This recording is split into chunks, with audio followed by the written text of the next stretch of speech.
Hello humans, welcome to my channel, or if you're part of my Bagel Babe family, welcome back to my channel. My name is Kelsey, I'm the blogger behind Blondes and Bagels, and today, as you can see from the title, we are gonna talk about the new Naked Reloaded palette. Let's get naked. So we're gonna talk about this palette. It launched in stores, Ulta, Sephora, everywhere yesterday, and I made my fiance go run out and get it for me so that I could do a review for you guys today. So if you want to see how I got this little smoky, sultry look using this palette and hear my thoughts on the palette, whether or not it's worth your cash, keep on watching. This is real love. Okay, so we are going to be playing with the new Urban Decay Naked Reloaded palette, as you guys saw from the title of this video. They discontinued the original Naked palette and came out with the Reloaded palette. I was never really a big fan of the original Naked palette, just to be honest about it. I know that's like not the nicest thing in the world to say, and it's like one of the OG palettes that everyone loved and had, but it had like a navy blue in there. It had stuff in there I wasn't loving, and it leaned slightly more cool tone, even though like the Naked 2 was the true cool tone, and then you had the Naked 3 that was like the rose gold, and then you had the Naked Smoky, and then you had the Naked Cherry, and like there's so much naked. Everyone's naked, okay? We're all naked. Anyway, let's get naked. Okay, I'm gonna start like I always do by priming the lid with the Smashbox eyelid primer. It's my favorite primer. I use it in every video. All-time favesies. The traffic is really loud today, so sorry about that. I feel like all I can hear is the trucks going by.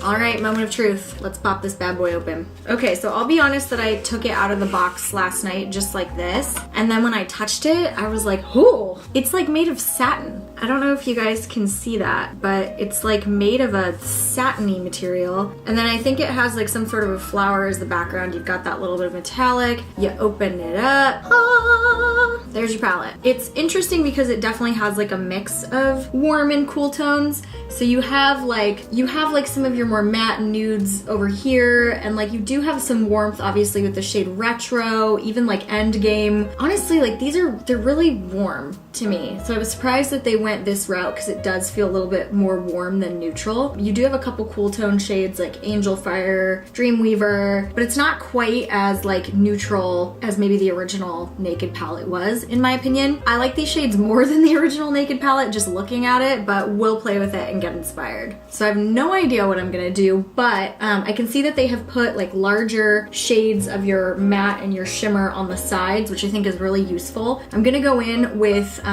boundaries in my crease, and we'll start like that. Ooh, it's so powdery. Do you guys see that? Look how powdery that is. Powdery can be good or bad, honestly. Probably a good amount of pigment in here. Hopefully not too much fallout, because I did do my face makeup off camera before this video. That way it wouldn't be 1,000,000 years long. Oh my god, it's so powdery. Well, despite all the powder that's like flying off the brush and in the palette, I don't see any fallout right now, which is nice. But look at this, it's like a sandstorm. What the hell do I want to do? Let's take Bucked, which is this shade right here. It's like a slightly darker brown. We're gonna take it on a MAC 217 and pop it into the outer corner for a little extra depth. I don't know that I'm going to show you guys anything revolutionary today, honestly. I like a nude eye, like what can I say? I like a nude, soft glam, smoky eye. Because honestly, those are the most like wearable looks for me. I can wear it to the office, nobody says anything weird. I kind of want to incorporate this like retro color, that like warmer pinky color. I'm not really sure that this is going to turn out, but I'm almost going to try and blend it like right into this spot here. We'll see how that goes. I'm just going to use the same brush. Cool, interesting. Like a little Neapolitan ice cream. I would say the shadows are like your normal Urban Decay quality. Seems a little extra powdery to me, but nothing we can't handle today, guys. Whenever I want more blending, I just go back in with my 224 brush and blend it away. I really want to do this like Angel Fire shade right here. It's like a glitter champagne. I want to do that like right here, but I want to give it even more sparkle. So I think I'm going to take some Fix Plus. Just packing that on the inner like third of the eye. Okay, I don't love that. That looks like Garbaggio. That could be the brush. Okay, well we're gonna do that on both sides just so we're working with the same thing, but that shade is patchy. Maybe it's not meant to be used wet. That's what she said. That just does not look good. That is not a good look, you guys. Not attractive. How am I gonna save this look? How? Someone tell me. Can someone tell me the way to salvage this look? Okay, well it doesn't look as tragic now. I packed some of this shade Barely Baked into the inner corner. I feel like we need to deepen up that outer corner a little bit more just to like justify whatever the hell is going on the outside. So I'm gonna go back in with Bucked. I'm basically making that pink shade more subtle.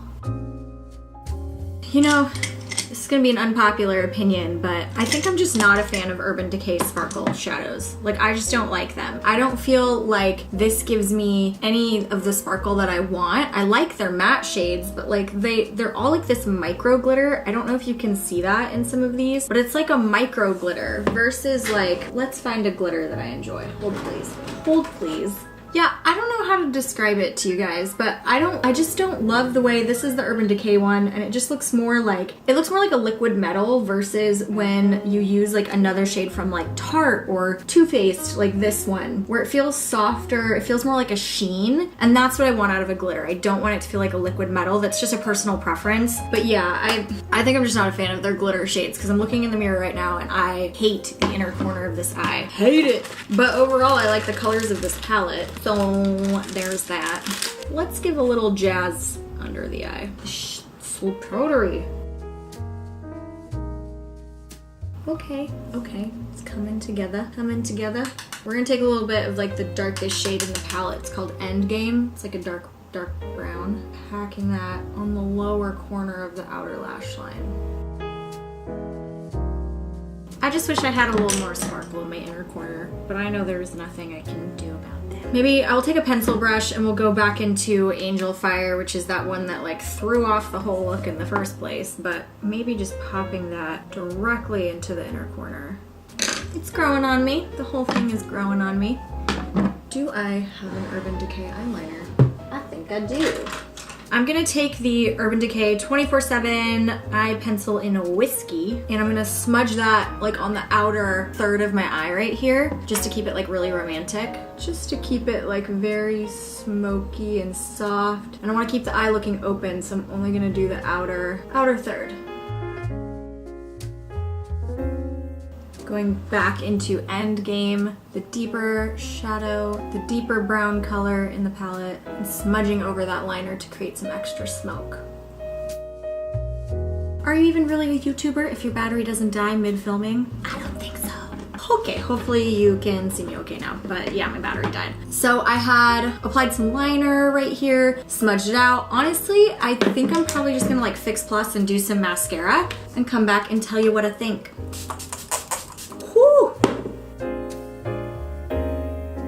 My camera has officially died 2 times during the filming of this video, but I finished off the eye look with some mascara, and yeah, I'll admit, like while my battery was charging for the camera, I got to kind of like looking at the eye look more, and it's really grown on me a lot. I think where I stand with this palette in general is, one, I do stand by what I said about not loving Urban Decay glitter shadows in general. I just don't think they have that much impact or sparkle for a glitter shadow. If you want to know what I mean, like go look at my wedding makeup video or any of these other videos where you see these high impact, shiny, like wet looking lids. That's not really what I'm getting from their glitter eyeshadows. But that being said, the mattes are beautiful. I got 0 fallout for all of that powder that was showing up in here. I mean, 0 fallout from this, which was really nice, made for an easy application and easy cleanup. The shadows are pigmented, they're soft, they're the Urban Decay shadows, they're good quality. That being said, do I think this is a revolutionary palette? No, I do not. I think it's a beautiful palette. It would make a great palette for someone that just needs one thing to do all of it. You need something to do your day looks, your night looks. If you're looking for that and you really don't have any palettes, this is a good buy.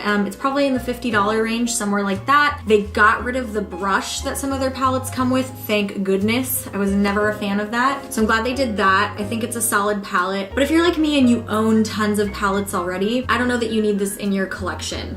Like, I think that these shades are something you could find in another warm palette or even a neutral palette. For example, the Tartelette Toasted palette, you definitely could recreate the look I have on my eyes right now with the Tartelette Toasted palette. Now, I did go a little bit warmer, but if you wanted something that was like beautiful and neutral, you know, I think there's a lot of other options out there. I actually think the best neutral palette on the market right now is probably the Too Faced Natural Eyes palette. It comes in a matte version as well as a shimmer version. That to me is truly neutral. Like, this is a neutral palette. It does lean a little bit more cool tone, but it's neutral. Versus I think this is reading a little bit warm for me. But if you're in the market for a good palette to do everything you need and just stick it in your bag and not worry about it, and it's like the one thing you use, I think it's worth your money. Anyway, I hope that you guys enjoyed following along on this tutorial. I hope that my view on it was helpful to you. Please give this video a thumbs up and subscribe to my channel for more tutorials and reviews just like this one. And I will see you guys in the next video. Bye guys.